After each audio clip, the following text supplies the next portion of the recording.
तो चलिए दोस्तों, आज हम 21 मई को बनने वाले हरियाणा करंट अफेयर के क्वेश्चनों को रिवीजन कर लेते हैं। लेकिन उससे पहले मैं आपको बता दूं कि अगर आप चैनल पर पहली बार आए हैं तो आप हमारी पिछली सभी वीडियो को, हरियाणा करंट अफेयर की सभी वीडियो को PDF के रूप में डाउनलोड करके भी पढ़ सकते हैं। लिंक डिस्क्रिप्शन में अवेलेबल है। अगर आपको कोई भी प्रॉब्लम आ रही है तो स्क्रीन पर दिए गए व्हाट्सएप नंबर पर आप हमें मैसेज कीजिए, हम जल्द से जल्द आपको PDF प्रोवाइड करने की कोशिश करेंगे। तो चलिए शुरू करते हैं आज की वीडियो। पहला प्रश्न है, हाल ही में स्टार्टअप जूपिटिक्स ने ऑनलाइन विवाद समाधान के लिए दुनिया का पहला निजी डिजिटल कोर्ट कहाँ पर विकसित किया है? तो ये कोर्ट विकसित किया गया है चंडीगढ़ के अंदर। चंडीगढ़ स्थित स्टार्टअप जूपिटिक्स जस्टिस टेक्नोलॉजी ने अल्टरनेटिव्स डिस्प्यूट रेसोल्यूशंस तंत्र के माध्यम से निजी न्याय प्रणाली के तहत विवादों को हल करने के लिए दुनिया की पहली निजी डिजिटल अदालत ब्लॉकचेन और आर्टिफिशियल इंटेलिजेंट द्वारा संचालित विकसित की है। इस प्लेटफॉर्म के माध्यम से दुनिया भर में कहीं से भी किसी भी समय मामले दर्ज किए जा सकते हैं। इस स्टार्टअप ने अपना खुद का मार्केट प्लेस बनाने के लिए दुनिया भर के ADR पेशेवरों को इकट्ठा किया है। इससे न्याय चाहने वालों के लिए न्याय प्रदाताओं से जुड़ना आसान हो जाएगा। यह MSME यानी कि सूक्ष्म, लघु और मध्यम उद्यमों को बिना किसी क्षेत्राधिकार बाधा के अपनी सीमा पार विवादों को हल करने में मदद भी करेगा। न्यायिक संस्थान के हस्तक्षेप के बिना और बिना किसी मुकदमे के पक्षों के बीच विवादों को सुलझाने या सौहार्दपूर्ण परिणाम लाने की प्रक्रिया को अल्टरनेटिव डिस्प्यूट्स रेसोल्यूशंस के रूप में जाना जाता है। यहाँ पर मैं आपको बता दूं कि जूपिटिक जस्टिस टेक्नोलॉजी के CEO और जो संस्थापक हैं वो रमन अग्रवाल हैं और ये फिलहाल चंडीगढ़ के अंदर स्थित है। इसके बाद है, हरियाणा में एड्स से संबंधित शक्ति परियोजना का शुभारंभ किसके द्वारा किया गया? तो ये किया गया मानुषी छिल्लर के द्वारा। फोटो में नहीं देख सकते हैं। HIV संक्रमण और एड्स को रोकने के लिए HIV यानी कि ह्यूमन इम्यूनोडेफिशिएंसी वायरस टीकों की आवश्यकता के बारे में जागरूकता पैदा करने के लिए 18 मई को दुनिया भर में प्रतिवर्ष विश्व एड्स वैक्सीन दिवस मनाया जाता है। इस दिवस का उद्देश्य आम जनता को एड्स के बारे में शिक्षित करना है, शोधकर्ताओं को प्रोत्साहित करना है और टीकाकरण अभियान में आम जनता की भागीदारी भी सुनिश्चित करना है। इस उत्सव का नेतृत्व national institute of health, national institute of allergy and infectious disease के द्वारा किया जाता है। 18 मई 1998 को दुनिया भर में पहला विश्व एड्स वैक्सीन दिवस बनाया गया। तो काफ़ी इंपॉर्टेंट है, दुनिया का पहला विश्व एड्स वैक्सीन दिवस 18 मई 1998 को बनाया गया था। HIV एक वायरस है जो शरीर की प्रतिरक्षा प्रणाली पर हमला करता है, जो ठीक से इलाज न करने पर एड्स की ओर ले जाता है। एड्स की फुल फॉर्म होती है एक्वायर्ड इम्यूनोडेफिशिएंसी सिंड्रोम। HIV संक्रमण मध्य अफ्रीका में चैंपेजी के द्वारा उत्पन्न हुआ था। भारत में एड्स का पहला मामला 1986 में सामने आया, जिसके बाद स्वास्थ्य और परिवार कल्याण मंत्रालय के तहत राष्ट्रीय एड्स समिति का गठन किया गया था। भारत में पहला राष्ट्रीय एड्स नियंत्रण कार्यक्रम 1992 में शुरू किया गया था, जो कि सन 1999 तक चला था। इस कार्यक्रम को लागू करने के लिए राष्ट्रीय एड्स नियंत्रण संगठन की स्थापना की गई थी। तो यहाँ पर भी एक और इम्पोर्टेंट क्वेश्चन बन रहा है कि राष्ट्रीय एड्स नियंत्रण संगठन की स्थापना कब की गई थी? तो 1992 में ये की गई थी। National institute of allergy and infectious disease 1887 के अंदर स्थापित एक छोटी सी प्रयोगशाला में अपनी उत्पत्ति की शुरुआत की गई थी। इसके निर्देशक एंथोनी S. फोसी हैं और इसका मुख्यालय मैरीलैंड, जो कि संयुक्त राज्य अमेरिका के अंदर स्थित है। अगला क्वेश्चन है, हाल ही में सुजुकी मोटरसाइकिल इंडिया कंपनी का नया प्रमुख किसे नियुक्त किया गया है? तो ये किया गया है सतोशी उचिदा को। आप फोटो में इन्हें देख सकते हैं, ये हैं सतोशी उचिदा।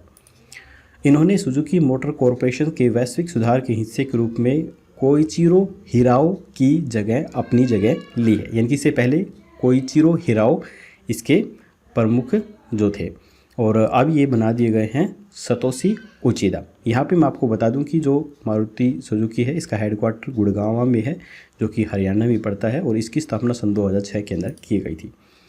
हाल ही में दमन द्वीप के समुद्र में फंसे हुए एक शिप में मौजूद 137 क्रू मेंबर्स की जान बचाने वाली 5 सदस्यीय टीम में हरियाणा के किस जिले के 2 जांबाज शामिल रहे हैं? तो ये रहे हैं झज्जर जिले के 2 जांबाज।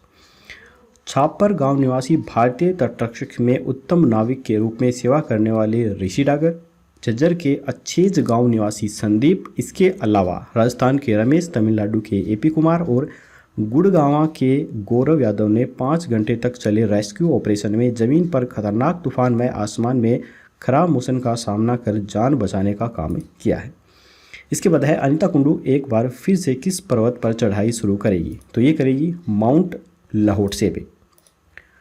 अनिता कुंडू एक बार फिर से माउंट लहोटसे पर्वत पर चढ़ाई शुरू करेगी। वह एक बार पहले भी ऐसा प्रयास कर चुकी है, मगर खराब मौसम के कारण उनको बेस कैंप पर लौटना पड़ा था। 14 मई को अनिता कुंडू ने चढ़ाई करने की कोशिश की थी, लेकिन मौसम काफ़ी ज़्यादा ख़राब हो गया था, जिसमें इसके 2 पर्वतारोही की भी जान चली गई थी। उस समय इसे वापस अपने बेस पर लौटना पड़ा था। जब मौसम खराब हुआ तो अनिता 8,200 मीटर पर थी। अनिता कुंडू 12 साल से पर्वतारोही के साहसिक खेल को खेल रही है। दुनिया की सबसे ऊंची चोटी माउंट एवरेस्ट को कुल 3 बार इन्होंने फतेह किया हुआ है। वे नेपाल और चीन दोनों ही राष्ट्रों से माउंट एवरेस्ट को फतेह करने वाली हिंदुस्तान की प्रथम बेटी भी बनी है। उन्होंने सभी महाद्वीपों के ऊंचे शिखर को भी फतेह किया है। इसके बाद है हरियाणा में कोरोना वैक्सीन की वेस्टेज में कौन सा जिला सबसे आगे है? तो ये है नूह जिला। राज्य में नूह जिला कोविड-19 से बचाव की वैक्सीन की बर्बादी के मामले में पहले स्थान पर है। हरियाणा में वैक्सीनेशन तेज़ी से जारी है और कई जगह पर वैक्सीनेशन की कमी के कारण मारामारी भी मची हुई है। इसके बीच राज्य में वैक्सीनेशन की बर्बादी भी काफ़ी ज़्यादा हो रही है। इस जिले के अंदर 11.8% वैक्सीनेशन बर्बाद हुई है। वैक्सीनेशन की बर्बादी के मामले में जिला नूह के बाद हिसार 11.4% पर है और पलवल जिला 10.4% डोज की बर्बादी के साथ दूसरे और तीसरे स्थान पर है। गृह एवं स्वास्थ्य मंत्री अनिल विज के जिले अंबाला में वैक्सीन की बर्बादी केवल नाम मात्र की ही है। नूह जिले में केवल 58,922 व्यक्तियों ने ही टीका लगवाया है। नूह के बाद दूसरे नंबर पर चरखी दादरी, जहां 1,10,114 लोगों का टीकाकरण हुआ है। फतेहाबाद जिला तीसरे नंबर पर है। यहाँ 1,27,327 व्यक्तियों ने टीकाकरण करवाया है। टीकाकरण में मौजूद वैक्सीन की बर्बादी में गुरुग्राम अव्वल रहा है। यहाँ मात्र 5.1% ही डोज बर्बाद हुई है। इसी कारण राज्य में टीकाकरण के लिहाज से गुरुग्राम पहले नंबर पर है। यहाँ 5,77,895 व्यक्तियों को 13 मई तक टीके लगाए जा चुके हैं। दूसरे नंबर पर फरीदाबाद जिला है, जहाँ 4,53,960 लोगों ने, और तीसरे नंबर पर अनिल विज के जिले अंबाला में 3,63,052 लोगों ने टीके लगवाए हैं। राज्य सरकार के हल्फनामे के मुताबिक 16 मई तक हरियाणा में 80% स्वास्थ्य कार्यकर्ताओं और 61% फ्रंट लाइन कार्यकर्ताओं का टीकाकरण किया जा चुका है। वैसे ही देखी जाए तो राज्य के अंदर वैक्सीन की बर्बादी के कुछ कारण हैं जो कि इसकी बर्बादी के जिम्मेदार हैं, और वो हैं जिस प्रकार से ये सीसीएम में बनाए जाते हैं ताकि लंबे समय तक सुरक्षित रख सकें और कोई भी इनके साथ केमिकल रिएक्शन ना हो। तो वो सीसी क्या होती हैं, अक्सर टूट जाती हैं, तो इन्हें प्लास्टिक में या अदर किसी चीज़ में रखा भी नहीं जा सकता है। खुली सीसी रह जाती है तो वो भी ख़राब हो जाती है, उसे बंद करना अनिवार्य होता है। दोषपूर्ण सीरीज होती है, यानी कि सीरीज के अंदर कोई गड़बड़ी आ जाती है तो वो वैक्सीन भी खराब हो जाती है। लोगों के द्वारा ऐन मौके पर टीका लगवाने से इनकार कर देने के कारण भी जो वैक्सीन है वो खराब हो जाती है। केंद्र पर आने के बावजूद लोग झिझक के अंदर काफ़ी बार टीका नहीं लगवा पाते हैं। इस वजह से भी जो वैक्सीनेशन है वो ख़राब हो जाती है। टीकाकरण के शुरुआती दौर में 20 खुराक वाली शीशियाँ हरियाणा को मिली थी। एक बार शीशी खुलने के बाद उसे 4 घंटे के भीतर उपयोग में करना होता है, जिसके बाद शेष को फेंक देना भी मजबूरी हो जाती है। तो यहाँ पर सरकार के द्वारा टीकाकरण का जो कार्य है वो पहले से ही काफ़ी धीरे चलाया जा रहा है, और ऊपर से यहाँ पर वैक्सीन की पहले से शॉर्टेज भी है, और उसमें यहाँ पर ऊपर से ये जो खुराकें हैं, जो शीशियाँ हैं, जो वैक्सीनेशंस हैं, वो ऊपर से बर्बाद भी हो रही हैं काफ़ी सारी कारणों के कारण। इस वजह से, इन सभी कारणों की वजह से जो वैक्सीनेशन लगाने की प्रक्रिया है वो काफ़ी ज़्यादा स्लो हो रही है।